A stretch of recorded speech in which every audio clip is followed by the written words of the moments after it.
start on your side. Start. I am Dr. Karen Jackson, Professor of Biology and Marine Science, and I've been here 21 years. Hello, my name is Julius Nims. I'm an associate professor of management in the Davis College of Business, and I've been here full-time for, I think, 8 years. Chris Robertson, the program director for kinesiology. I've been here for about 6 years, and advising for 5.5 years. Heavy advising. I'm Ginger Sheridan, and I'm Associate Professor of Photography in the College of Fine Arts. And I've been here 16 years, but full-time I've only been here about 12. And my name is Ray Oldakowski. I'm a professor in the geography department, and I have been here more than I thought I would ever be, 26 years.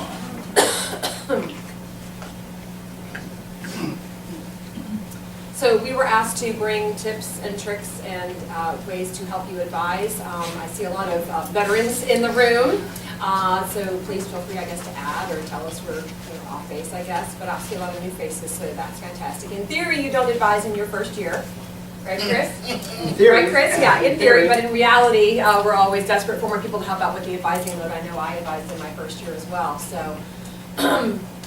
One of the things that I do when a student comes into my office for advising is I always ask, what do you want to be when you grow up? And they love that question, love the way I phrase that question. It usually brings a smile on their face and harkens them back to their kindergarten days. But it lets me know their dreams, lets me know their aspirations. Sometimes that dream, sometimes the answer to that question changes. But it also lets me know how to prepare them. What I tell students, what I tell their parents, I had this conversation yesterday on the phone, is I can give you a biology degree 500 different ways, based on electives and those kinds of things, but I want to make you the right kind of biology major to prepare you for what you want to be when you grow up. So if you want to be a doctor, I'm going to choose different electives. If you want them to be a veterinarian, then to be a dentist, then to be an ecologist, then to be a water chemist or something like that. But even more specific than that, I want to know how they're going to be what they want to be when they grow up. So if they want to work in a museum, for example, there's no post-baccalaureate education that's required of that. You can go in and be a docent, you can go in and be a curator, usually right with just a bachelor's degree. But if they want an advanced degree, if they need a master's or a PhD or a doctorate, I need to know what that program wants of them. And so I need them to go and pick out your med school, pick out your dental school, and let's look at what they require, what they recommend, what they strongly suggest. And of course, we all know all three of those actually mean require. And then I use that information to help pick their electives and pick what extracurricular activities, what experiential learning things they do. I had a student a couple of years ago who was looking at a program, a dental program at, it was either Arizona State or University of Arizona, I don't know which one, and they had an emphasis in missions. They very much encourage their students to do dental missions. And so as part of that, I'm like, you need to go and take Dr. Oldakowski. This was, I'm trying to blank on his name. I was friends with Patrick. And so I encouraged him. He went on one of your trips down to Guatemala over spring break and got some mission experience and decided that he liked it and wanted to do more of it and applied to the program. He ended up going somewhere else, but I wouldn't have necessarily recommended that to just the regular pre-dental student. That's going to drive me nuts talking about this. You'll know him. Nice big smile, great for dentistry, that's for sure. So find out where the student wants to go and pick the best path, because there's lots of ways to be a music major, there's lots of ways to be a major or a physics major, there's lots of based on electives and what you do outside the classroom. So prepare them for that. Always ask. If you don't know the answer to the question, ask. Sometimes you ask the student, ask them a question. Sometimes you have to call your colleagues or your friends and answer the question. And then I never advise a student in their last year. If they're not my advisee, I'll never advise them in their last year. I don't know what conversations they've had over, excuse me, the previous 3 years. Are there transfer credits they're trying to get over? Are they trying to take a class in another institution? I haven't had the what do you want to be when you grow up conversation in terms of getting those kinds of things. And with their senior year, there's no time to correct a mistake. There's no time to correct a change. Then you're into waivers and exceptions and mean, and nobody wants to do all that kind of stuff. So yeah, my door is open. Yeah, I might be around more than your advisor is, but I never, this is a general rule, I just don't advise students in their last year because I don't have that history with them. I don't have those nuances, and they might not think to say, oh, remember back in my sophomore year? They might not think to tell me that, and that could be actually, could be important. So those are some of the things that I've learned over the years. I think for me, my conversations with my students begin psychologically. I was taught as a former middle school teacher, and I've had a lot of my family members who were school teachers, actually all my life, that you can't teach a child anything until they know that you love them first. So my interactions begin with who are you, where you're from, what do your parents do. It has nothing to do with academics. So when we get to that process where the students are struggling, if they tell me they want to be an accounting major, and they're earning D's or F's in accounting, then it's very easy for me to address those issues at that point. I think as Dr. Jackson just articulated, you do ask them what they want to be when they grow up, but there comes a point in time when you're advising a student that you realize that what they want to be may not actually mirror what reality is. So those are some of the tougher conversations that I've had with students, particularly athletes. And so one of the things you have to understand, and I learned this through personal experience, is that you have to help students gravitate toward their strengths. And that's very, very easy to see once you get to know them. Usually when they hit maybe right about the time they're entering the major, especially business, and these are the courses that will weed students out, the statistics, the accounting, the finance, the operations management. Those are some things that most students struggle with. It's very, very uncommon that you'll find a student that has an even brain who's quantitatively and qualitatively balanced. So they're either one or the other. And unfortunately, I've had to encourage students to leave the College of Business and go to those other majors where they can actually graduate and earn a decent living. And I tell them this with all the love in the world, it does not mean that you cannot excel at what you're good at. So I've had many that I've coached and have encouraged them, some who are in graduate school, but they were not in graduate schools of business. With athletes more specifically, it's a little bit trickier for athletes because when they're in season, the conversations that you want to have with them are conversations that center around balance.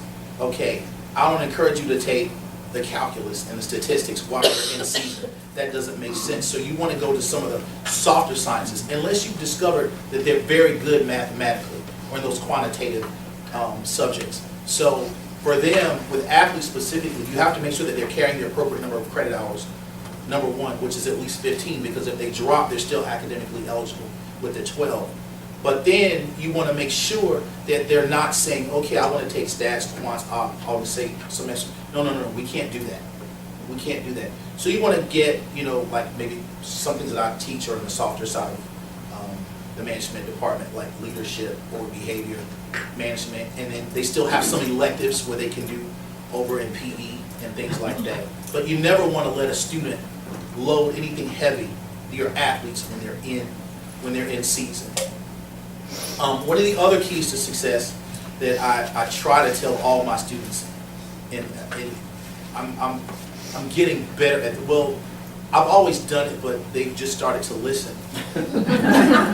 Is to encourage them to get out there and participate in some internships. Because this is the mindset, okay, you're getting ready to graduate college, so what? There's an entire world of students out there that are getting ready to graduate right along with you. And there's also a big world out there who's lost jobs through downsizing and outsourcing. And you're actually competing with those individuals who have experience. So it's not always about just coming to classes and being an athlete and taking the courses.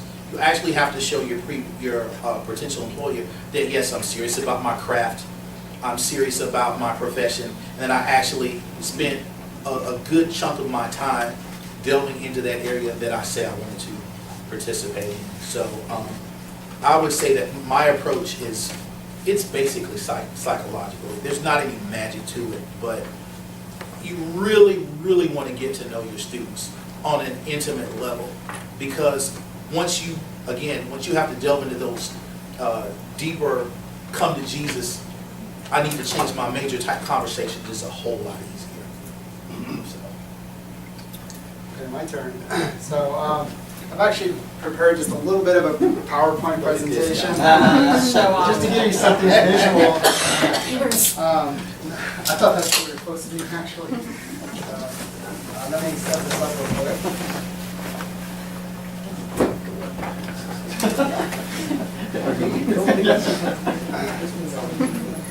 Oh, See if it comes on. Last time, right? Yeah, Last time. there you go. All right, there we go. there you go. So I have 4 points, basically, and just a little bit about my academic advising background. When I came in, my 2010, I was a visiting assistant, and that fall, no advisees. That spring, I ended up at 25. The next year, 2011, I became a tenure track assistant professor and had 50 advisees, and I've had about 50 advisees ever since. So I've seen it all. And now that we, in the College of Health Sciences, we actually have, with our kinesiology program, we've broken it up into pre-kinesiology and kinesiology. So we actually have a college advisor advise the pre-kinesiology, those freshmen and sophomore students, and now we just strictly advise the juniors and seniors once they transition into that. So what I've learned in those, I learned baptism by fire, and what worked and what didn't work. And so it's always about the student experience. It's the first thing, right? If you were in their shoes, what would you want, right? I'll talk about investing time in the advising meeting, 30 minutes. Just expect to spend 30 minutes in that meeting at least. Don't take their word for it. Look up the degree audit, right? Good one. Yeah, and then give them something tangible to walk out of the office with. So, if you were in their shoes, what would you want, right? It's always, I've always said this, it's always about the student experience, right? So you want them to walk out of there feeling good and that they accomplished something, that they have a plan. Make sure they come prepared. So I've had students come to my office for an advising meeting and they just walk in with no plan at all, not even knowing how to look at their degree audit or anything like that. So when we set it up, I'm like, well, take a look at the scheduled classes, look at your degree audit, come with a plan, right? So they have to do a little bit of work on the forefront there. Have they looked at their degree? Do they know how to look at their degree audit, right? Sometimes you have to show them. So get to know them, like you said, What do they want to do with their career? Where are they going to go? Are they a student athlete? These things are important in how you advise each student, for sure. So invest time, right? Just plan on 30 minutes. Expect this meeting to last this long. Sometimes it doesn't. Sometimes it lasts 45. And it just really depends. I always listen first. Right? Listen to what they want. Listen to their story. Listen to why they're there. See why. Just to make a connection with them. And then ask questions. You mentioned ask questions. You definitely have to ask questions, right? What are they interested in? I have so many freshman, sophomore kinesiology students who want to go into PT. 75% come in wanting to go to PT. We'll probably have 5% that actually go there. Right? They just don't understand how rigorous it is. So they have these aspirations when they first come in. And sometimes you have to be honest with them. You always have to be honest with them. Know your program's curriculum. So has it changed, right? In kinesiology, we have a new curriculum, the new prerequisites. Know what your prerequisites are for each course. Know who teaches those courses. Know when they're taught, right? We developed a 4-year plan for the students. It's just something tangible when they come in. It's a recommended course setting that's very flexible, but it kind of presents an expectation for the 4 years, right? Know the university curriculum. It's very important that you know what the experiential learning requirements are. What courses are in fine arts. What progression they need to take. What are the requirements for English 203 and history and humanities and international studies. You got to know these requirements so that you can plan ahead. Right? It's imperative you know this. You know what? The worst thing you could do is advise someone to take a class that they don't need. That's just a wasted semester. So don't take their word for it, right? They're going to come in there and tell you, oh, I took this, I'm transferring this credit in. Always view the student degree audit. I always look it up, just to check what they're saying with what's actually is recorded.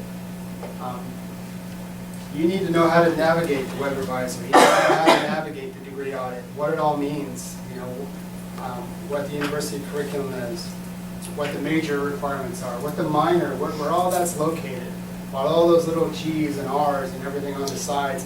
You need to know what that means so that you're better informed about what the student needs to do. Right? They get 2 grade replacements, just 2. And sometimes they need to use those, and sometimes they have already used them. Right? You need to inform them of that. Right? And you got to be honest with them. Right? That's, you really have to be honest. I think you mentioned this. It takes 15, on average, 15 credits a semester to graduate. They got to know that. So if they register for 15 and then they withdraw from one, now they're down to 3 credits. I don't know how many seniors have extended their undergraduate career because they come into their senior year and they withdraw from classes, and now all of a sudden they have more credits than they can take. Right? So student athlete is another one. A lot of our students in kinesiology are student athletes, so we deal with this on a daily basis. 60% are. You have to know that their progress toward degree so that they're eligible to be to play. And so they have to have 12 credits a semester. So you have to know where they are in their standing. Sometimes they drop classes, sometimes they get bad grades, right? And so you really, sometimes you got to work to get them eligible to play, right? So these are some of the things we work on. And then I say, give them something tangible. When they walk out of the office with something tangible, they feel good about it, right? So I have a Word document of the next semester. So when we meet, I plan out this Word document. I actually have an illustration here.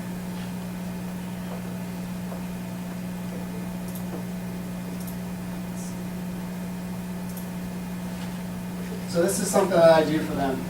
This is their weekly planner, right? And so I'll meet with them, and we'll go over their classes, and I will actually look them up, see if they're available, see when the times are. And we will plan it out so that they can see what their schedule looks like. And it also helps me to navigate, where they have space, and what works better. And then I print this out and I give it to them. Right? I also save an electronic copy so I know what I told them, right, in their file. So that's really important too.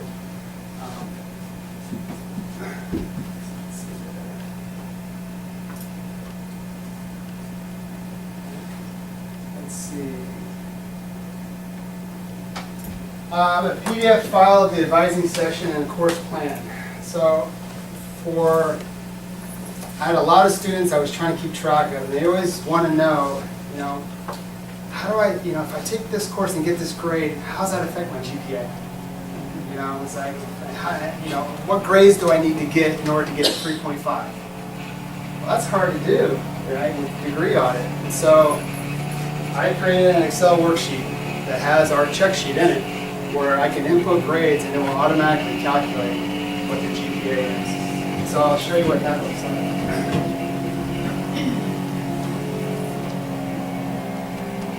I call it the GPA calculator. Let's see here. I want this to be smaller. Not that big.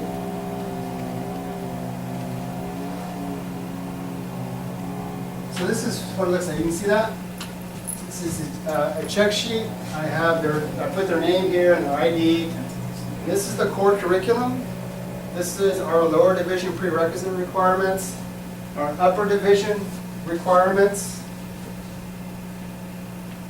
Then we have the in general electives, and then through here you can see I have how many credits they have at the lower division, major credits, the degree credits, overall credits, and I check this with the degree audit to make sure they match up, right?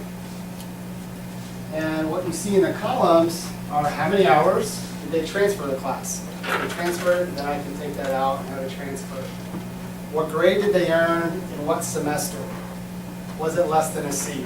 So you get a little asterisk out here, you can automatically see, is it less than a C? Maybe this is a grade that they need to do a grade replacement on, right? And so you can fill it in as you go, right? And you get their lower division cumulative GPA. You get their kinesiology major GPA, and then you get their overall GPA. So these are tangible things that they like to see, right? You can also plan it out. So when we meet, we come up with that weekly planner, then I'll put in here, this person is not registered for this course. Or we have planned for them to take it in this spring semester so that we can see a plan. And then to the side, which you see over here on the next sheet, I have the next semesters. And if they need a 4-year plan, some athletes need to see, can they graduate on time? Then I can just pull out the courses over here, and we can come up with a 4-year plan or a 2-year plan or whatever to get them so that they know they need to take these courses in order to graduate on time. So that's kind of the plan. Then what I do is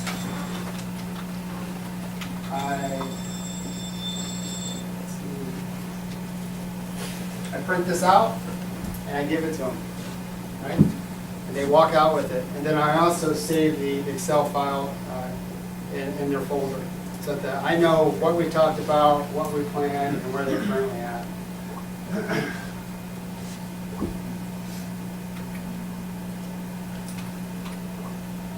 And there you go, right? That's the record of advising meetings. So next time they come in, I can just pull this up. I see what we planned, what we talked about, and where we need to go from there. What classes they withdrew from. I can now change that, you know, and say, okay, now we have to add this into this curriculum. So these are just some of the things that I do. Yeah. Oh, that's it. Yeah, a good one here. I plan kind of the opposite, I work kind of the opposite for a lot of reasons. Yeah. And that's because mainly we have many less majors, especially in visual arts. So you already know your students very, very well because you're working with them physically all the time. You're either in the studio with them for longer hours or you're in rehearsal with them for longer hours. And so you already pretty much, in most of the visual arts, you already know your students pretty well. When I advise them, I actually do a lot of similar type things, but I do it all in pencil because I find then when you have to change it, because they withdrew, then I erase. But for every student that comes, I make a folder. That's the one thing I've done and I always will continue to do. I make them write their name and their student number on it themselves. And then at the end of each meeting, I write what it is they need for the next, still for their degree. So that I always have a record right there, a physical record of what they're gonna need most. This is a student who's graduating this semester, so it's all filled up. You know, it's simplistic, but it works quite well that way. And I'm a person with no memory. I'm really good at living in the moment, and I can't remember what I told you yesterday. You know, I'm just not that way. So this really helps me. I can just right away go. But if I was off campus, I couldn't look it up because I don't have a digital file. But that's okay with me. I don't want to look it up when I'm off campus. You know. The other thing I do is really try to make the students be responsible as well for their degree. So I do have little forms that I just made myself, which this is for the 4 years, you know, what they're thinking of taking. We'll sometimes track it out if they're like a student athlete or they need to graduate in a certain amount of time. We might write in a lot of it, but once again in pencil because we might erase it later. But we usually just have it so I can look through all the years right away and see what there is, you know, for them that they've taken. And they can also keep one of these if they want to keep one themselves. Like I keep one in the folder, but I offer them another one if they want to keep one. And some do and some don't, depending on their personality type. And then I have, whenever we update our majors, etc., I have a check sheet that's just for photography majors. And if I was in another area, I'd do it that way. So this is the JU core, you know, that's here. This is the art core, because we have a core as well for our students, and then this is the major. So you can just go right down and see, and over here we write in if it's fall of 2015, et cetera, when they took it, you know, or when they're going to take it. And I have the same thing for minors, because I have a lot of minors in photography. and their majors in all kind of other areas. But they have a minor sheet, and it's kind of a condensed one. These are all the photo courses they can take, and then when did they take them, what year. So we can look at that very quickly as well, because those are the areas I could get in trouble, and maybe they don't, you know, for some reason a minor in photography is 18 hours, and yet our classes are 4 hours. So it doesn't work out. It doesn't. Math problem. You know, so we have to always kind of keep looking at that. Once we've advised, we advise coming up now, you know, when they're about to register for class. If they're a new student, when they first come into the program to clear the major, we get together and do it then. But then I find it's really important. Art students are perhaps the same as others or perhaps different. But you advise them, you tell them what to take, and then you need to have a meeting with them after you've been in school for about 2 weeks. You know, so I usually have advising towards the last third of the semester, and then in the first 2 weeks of the next semester, because often they did not take the course that you told them they had to absolutely take, or they, you know, and so then you have to change their advice. But I do make that their responsibility. Then it's like, okay, well, we moved it this way, so it might make it where you won't graduate in 4 years, you won't do this, but I find that that follow-up is really, really important. That's probably the most important advising that I do, because they have a tendency to want to say, I'm an art student, so I don't have to follow the rules. You know? The only other things is I try to keep in mind what we've had a lot of changes in our art program in the last couple of years, and our curriculum, et cetera. I think they're all for the better. But I try to always remember what those are before I have advising with all my students. So I always we have great faculty, and so they make great handouts, you know, if it's their area. And so I try to remind myself of those things. Once again, I keep it with all my advising stuff, because I'm not sure, you know, if I'm going to remember it since I've been here so long, that I might be thinking back to 10 years ago, you know, and that isn't the way that it actually works out.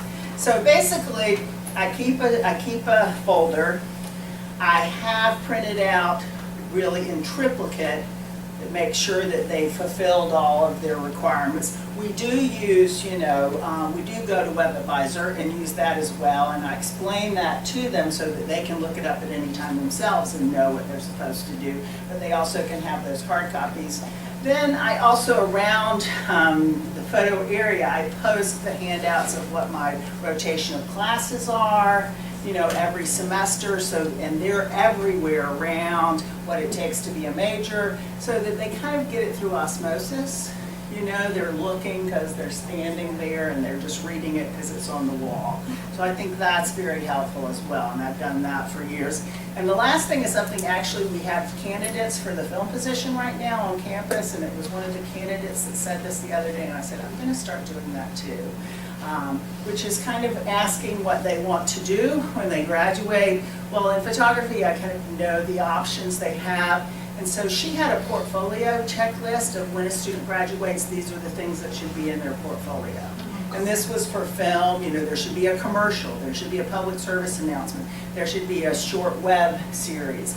And, you know, but I'm going to make one of those for photography, because almost all photographers always do commercial work as well as fine art work. I don't know anyone who's never done commercial work that's a photographer. So I prepare my students for both sides. And so I think I'm going to add that when they graduate, they need to have these things in their portfolio to know that that way they can go out. But I do put a lot of it on them because of the nature of our profession. If they're not willing to really work hard and do all these things themselves, they're never going to make it as a photographer. And we do have lots. I make my students always do charity work photography, campus service photography, you know, all types of photography. And so most of my students do have a really deep portfolio that way, as far as having experience, et cetera, by the time they've graduated. And the ones that are kind of reticent to do it, I demand that they do it. You know, part of every class they have to do some charity work. Like last semester it was the Sea of Blue, the March of the Firefighters downtown. You know, there's certain things that they just have to do. And if they say, you know, they're not interested in stuff, then I usually kick them out of the program. Because they're not going to make it, and I don't want to take their money. That's not kind. But that's about it. I'm gonna interject that Blackboard now has a portfolio feature, and you can create templates. Oh, So you okay. can create a photography Right. template, you can create a PT template, you can create a kind of thing. So we can do that for classes or for majors, and the student gets to keep that. Right. So it's separate from classes, but it can be linked to a class. So Right. we can talk about that later, but we're just promoting it, because we have it now, so we want everyone to start using it, so. My commercial's over, right, sorry. No problem. The problem of being fifth in a panel of 4 people that really know what they're talking about, there's really nothing left for me to add to what they've said without being redundant. But I did want to point out a couple of things that I try to emphasize. One, to go back to what Karen said about career counseling, and Julius as well. My career counseling is more along the lines of what do you want to do when you get out of here, as opposed to what they thought they were going to want to do for a living. And I've noticed that a lot of my students aren't even aware of all the options there are for them in terms of careers. I'm sure it applies to many disciplines, but geography, obviously, most people think the only thing you do is become a grade school teacher, and there are many more options for the students. So one of the first things I do is make sure that they're aware of all the different avenues that they have to be able to pursue careers. I guess one of the things that we're supposed to represent as a liberal arts university as well is this flexibility as to what you do when you leave. I remember I went to Stetson University. I was the first person in my family to get a college degree, and I thought when I got out I would be prepared for a job, and I may have been prepared for one, but there wasn't one that was specifically chosen for a liberal arts degree in geography. And so I was unaware of all the different avenues that I could pursue. So one of the things I actually try to do, because I do have quite a few graduates that work here in the community, is bring them in as guest lecturers occasionally in class, so that the students can see that they are, there's all these different varieties of options for career paths. Another thing, I just had an advisee yesterday. I think most of our students, given that they understand undergraduate education is pretty much pay to play, they don't realize that graduate school can be funded by assistantships and teaching assistantships and research assistantships, so they don't even consider graduate school. And I try to let them know that anyone that scores well on a GRE and has a good portfolio of activities is going to be sought after in graduate school, and that they're not going to be running up additional debt, which I think is a big concern for students nowadays. And I think that's why the career angle becomes such an important thing, is they've invested so much money. I think they see some of their colleagues that are, or their peers that don't get jobs that they want. I live in the Riverside area, and I think 80% of the servers at all the popular restaurants and bars have college degrees and wish they were doing something else. So that's another thing that I try to emphasize. And then lastly, I think something that I tell students and parents, Jacksonville is an unusual setting to go to college because we have a little university, JU, and even more little university, Edward Waters, and then just a medium-sized university, UNF. And it's a huge metropolitan area with all these internship opportunities. So our students don't have to compete with 40 other kids to get an internship. I mean, if you're in Gainesville and there's an internship in the planning agency, there's 75 students trying to get that, and you're even competing with graduate students. In Jacksonville, it's the exact opposite. Generally, the number of internships outnumber the number of students.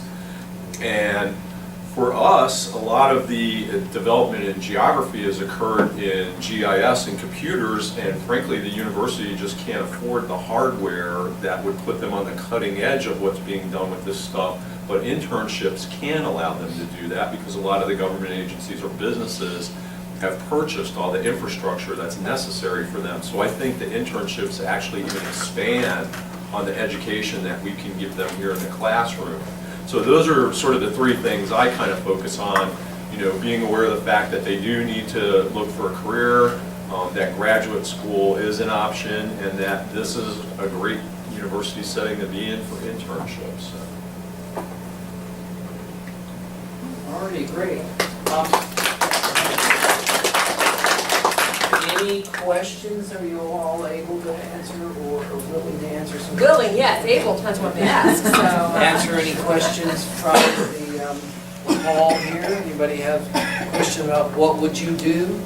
Can I make a comment, not necessarily a question? Thank you. And it sort of goes along when you were talking about athletes and them being in season and what courses to take. I think particularly, you mentioned calculus, but when I'm thinking calculus 1, calculus 2, calculus 3, please do not have them sit out in that sequence. Sure. Because for some courses that are linked together, we don't want Sure. that 9-month absence of not Sure. being in the class. Sure, it makes sense. And to your comment, I've never had a student athlete that has had calculus. But it does make sense. Yeah, but the other thing about the athletes is that really, you're not alone when advising athletes because they have a very robust system over there. Now with, I think it's Lauren Seavis, yeah, and Lamar Pottinger. Yeah. And, Coaches like to be advisors too. yeah, they do. And so there's two angles to catch athletes, over there with those resources, and then you as a resource. One other thing I forgot to mention earlier is that when your student is getting ready to graduate, I always have my students 2 semesters ahead of time go to the Howard building and see if this matches. Even though I'm looking at it in the computer, we don't like surprises.